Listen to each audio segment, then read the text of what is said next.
Melanjutkan episode sebelumnya. Kemudian Han Yue berkata sambil tertawa, dia lebih dari sekedar pemuda yang berbakat. Dia berani menantang seorang ahli dahuang ketika dia hanya seorang dadausi. Setelah memasuki akademi dalam selama kurang dari setahun, dia telah menjadi peringkat atas di ranking kuat. Nyali dan bakat semacam ini tidak ada bandingannya di akademi dalam. Han Yue menutup mulutnya dan tertawa pelan. Ekspresi anggota klan Han di aula sedikit berubah ketika mereka mendengar kata-kata Han Yue. Senior Han Yue memujiku terlalu berlebihan. Hal itu hanya karena keberuntunganku. Xiao Yan tertawa dan menggelengkan kepalanya ketika melihat Han Yue memujinya. Han Yue tersenyum ketika mendengar kata-kata Xiao Yan. Melihat bahwa Xiao Yan tidak ingin terjerat dalam masalah ini, dia mengubah topik pembicaraan dan bertanya dengan agak kepo. Mengapa kamu bersama Han Sui? Han Sui di samping dengan cepat mengambil alih percakapan ketika dia mendengar kata-kata Han Yue. Dia berbicara tentang apa yang terjadi di padang pasir dan hal-hal yang terjadi di sepanjang jalan. Jadi itu yang terjadi. Kami benar-benar harus berterima kasih kepada adik kecil Xiao Yan. Jika kamu tidak ada, kemungkinan anak perempuanku dan konvoi klan Han akan kesulitan melarikan diri dari musibah itu. Ekspresi Hanci berubah ketika dia mendengar Han Sui menjelaskan kejadian yang mengerikan di sepanjang jalan. Dia segera berdiri, menangkupkan tangannya ke arah Xiao Yan dan berbicara dengan suara berat. Kepala klan Han terlalu sopan. Wajar kalau aku membalas budi setelah diselamatkan oleh konvoi klan Hanmu, ucap Xiao Yan sambil tersenyum.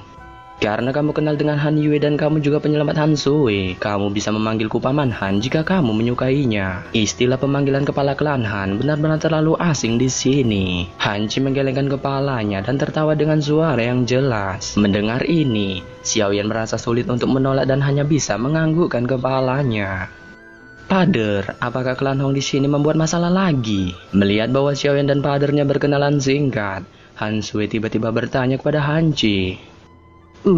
Klan Hong selalu ingin mendominasi kota Tianbei sendirian. Mereka selalu melihat klan Han kita sebagai badut. Di masa lalu, kekuatan kita hampir sama dengan klan Hong. Namun, Hong Chen baru-baru ini kembali ke kota Tianbei. Dikabarkan bahwa ia telah menjadi murid aula dalam di Pavilion Petir Angin Utara. Statusnya sudah sangat berbeda dari masa lalu. Dengan pangkatnya saat ini, reputasi klan Hong juga telah meningkat. Saat ini, banyak paksi biasa di dalam kota Tianbei sudah menggantungkan harapan mereka kepada klan Hong. Hanci menghela napas saat ia menjelaskan. Pavilion Petir Angin Utara?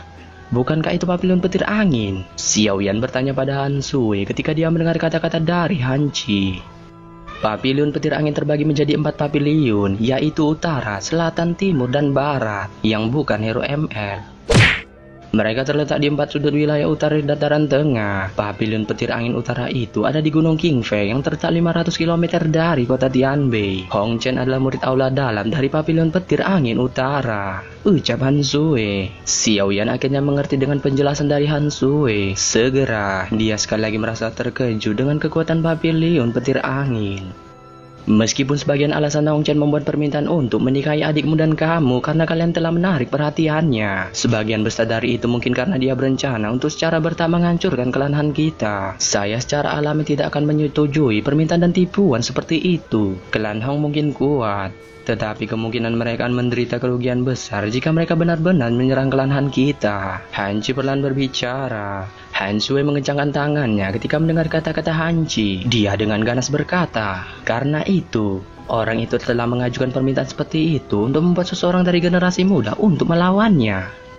Hanci mengangguk ketika mendengar kata-kata Han Sui. Dia berkata, orang yang paling menonjol di klan Han dari generasi muda adalah kakak perempuanmu. Namun, dia saat ini baru saja maju ke kelas dahuang. Apalagi, ini karena dia memiliki pertemuan khusus. Namun, Hong Chen bukan kaleng-kaleng. Kemungkinan Han Yue bukan tandingannya. Hanci tertawa dan melanjutkan ceritanya. Selain itu, lupakan klan Han di antara generasi muda di kota Tianbei. Kemungkinan kita akan sulit sekali menemukan seseorang yang bisa bersaing dengan Hong Chen. Hong Chen secara alami sangat percaya diri dengan hal ini. Maka dari itu, klan Han kita memang memiliki masalah dalam hal ini.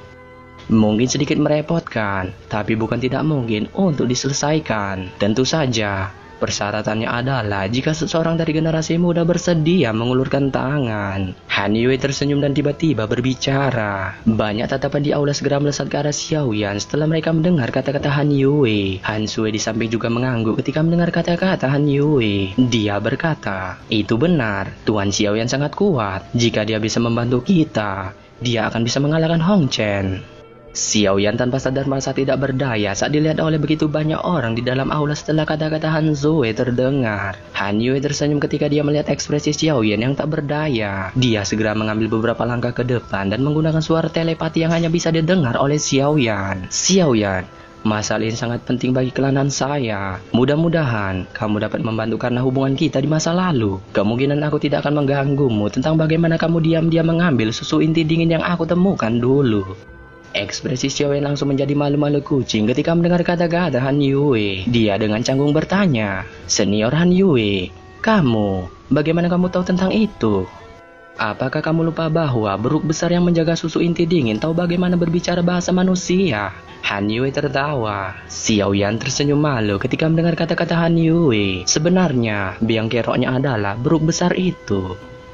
"Apa yang kamu katakan?" Tatapan Han Yue terkunci pada Xiaoyan. Matanya mengandung ekspresi memohon. Xiaoyan perlahan memasuki pikirannya dan terdiam ketika melihat ekspresi Han Yue. Melihat bahwa Xiaoyan hanya terdiam, Han Yue tanpa sadar sedikit kecewa. Dia dengan lembut menggigit bibirnya dan mengumpulkan keberaniannya. Dia berkata, "Selama kamu dapat membantu kelanan saya karena masalah ini, saya... Apakah kamu juga berpikir untuk menjadi selirku?" Sudut mulut Xiaoyan bergerak ketika dia melanjutkan kata-kata Han Yue. Kemerahan melonjak di wajah Han Yue ketika dia mendengar kata-katanya ditebak oleh Xiaoyan. Bahkan dia langsung pelongo-pelongo. Jangan katakan ini. Aku benar-benar takut." Xiaoyan tertawa terbahak-bahak. Tampaknya kedua saudara perempuan ini memang berencana membangkitkan Johnny Xiaoyan. "Saya tidak bisa menjamin apapun. Yang bisa saya katakan adalah bahwa saya akan mencoba yang terbaik." Xiaoyan menghela napas. Kejutan muncul di mata Han Yue ketika dia melihat Xiaoyan mengangguk. Matanya bersinar saat dia menatapnya. "Benarkah?" Xiaoyan hanya bisa mengangguk sekali lagi di bawah fokus mata Han Yue.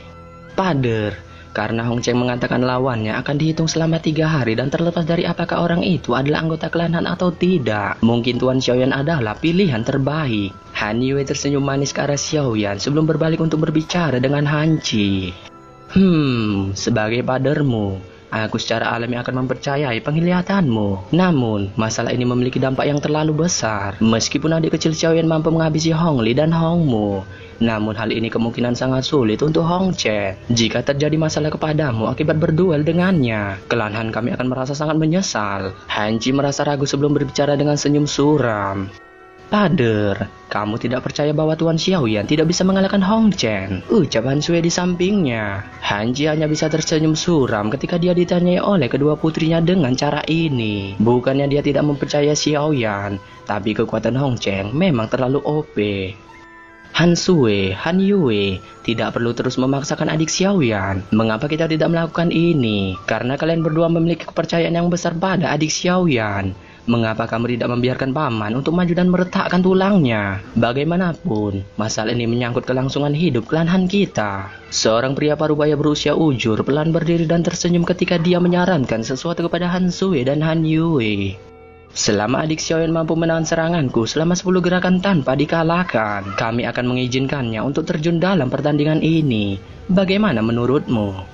Han Sui dan Han Yue merasa ragu sejenak ketika mereka mendengar kata-kata pria uzur ini. Mereka bertukar pandang satu sama lain sebelum menoleh untuk melihat Xiaoyan. Mereka berbicara dengan nada lembut. "Ini adalah paman kedua saya, Han Tian. Kekuatannya sekitar bintang 8 dohuang.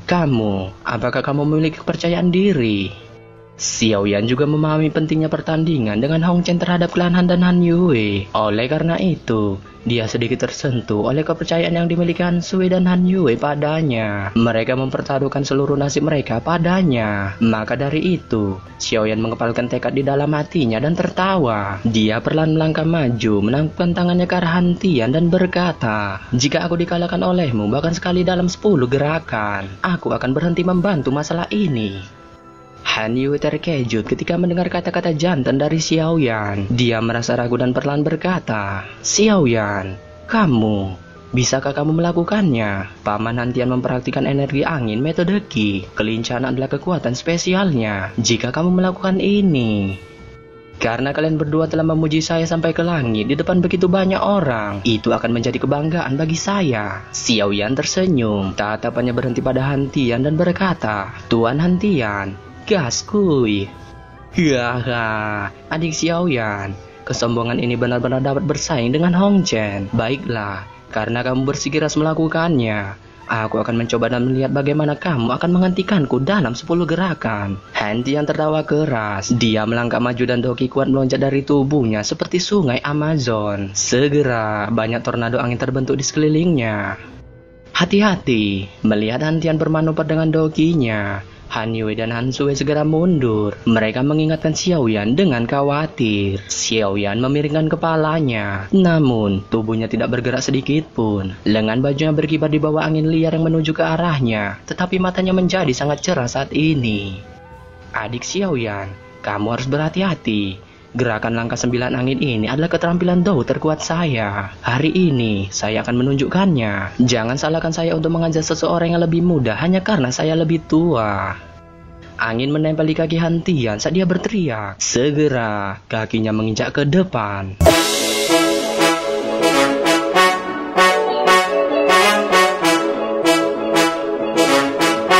Yo yo yo, jika kalian suka video ini, jangan lupa kalian hantamkan subscribe-nya, nyalakan tombol loncengnya, hantam-hantam like-nya, dijamin pecah HP bapak kau. Akhir kata, saya ucapkan bye.